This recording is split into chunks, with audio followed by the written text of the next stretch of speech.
आज चलिए देखते हैं लीव एनकैशमेंट। लीव एनकैशमेंट उसको दिया जाता है जिसका लीव क्रेडिट है। जिसका लीव क्रेडिट है मतलब रेगुलर जॉब और WC work charge job holder है जिसको, उसको लीव एनकैशमेंट मिलता है। लीव एनकैशमेंट कब मिलता है? जब उसको रिटायरमेंट होगा या मर जाएगा या रिजिग्नेशन होगा या टर्मिनेशन होगा, तो उस केस में उसका ईएल क्रेडिट कितना है उसको देख के लीव एनकैशमेंट देता है। लीव एनकैशमेंट मैक्सिमम 300 डेज का पेमेंट दे सकता है, उससे ज़्यादा नहीं है। इसलिए आप लीव को बचाता है बोलने से भी, लीव को सेव करता है बोलने से भी मैक्सिमम आप 300 डेज का ही बेनिफिट्स मिलेगा।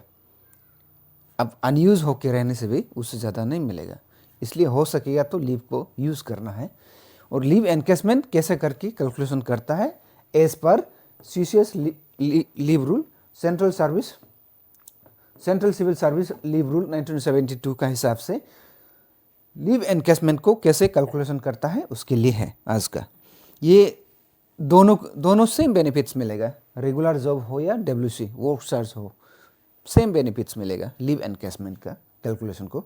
उसके लिए हम लिया है फॉर्मूला लीव एनकैशमेंट, एली मतलब लीव एनकैशमेंट बीपी बेसिक पे plus DA divided by 30 into 300। इसका मतलब ऐसा है, बेसिक पे प्लस डीए वो होता है एक महीना का सैलरी।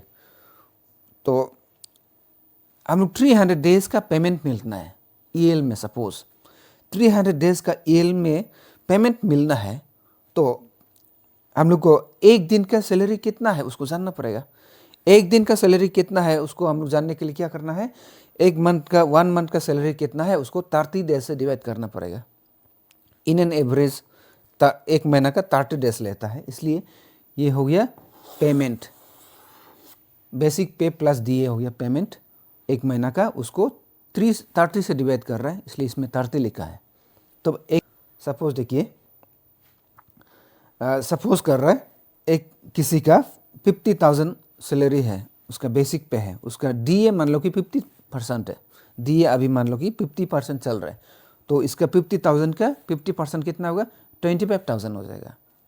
तो ये 50,000 और 25,000 प्लस करने से 75,000 होगा, ये ठीक है 75,000।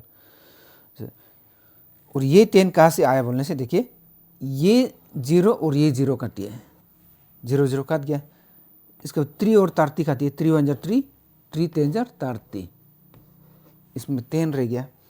50 प्लस 25 75,000 हो गया, इंटू 10 यानी कि 75,000 इंटू 10 इक्वल टू 7,50,000। उस आदमी को 7,50,000 ईएल लीव एनकैशमेंट मिलेगा जिसका सैलरी 50,000 है प्लस उसका डीए उस समय में अगर 50% चल रहा होता है तो ये उसके लिए था आज का ये कैलकुलेशन, ये रेगुलर और डब्ल्यूसी के लिए। और लीव रूल का फिर अलग फेज होगा, लीव रूल का बहुत सारा रूल्स है, उसका फिर अलग फेज होगा। जस्ट आज का है कि लीव एनकैशमेंट को आपको कैसे मिलेगा उसके लिए था आज का ये कैलकुलेशन और उसके लिए था ये आज का ये फॉर्मूला। Thank you.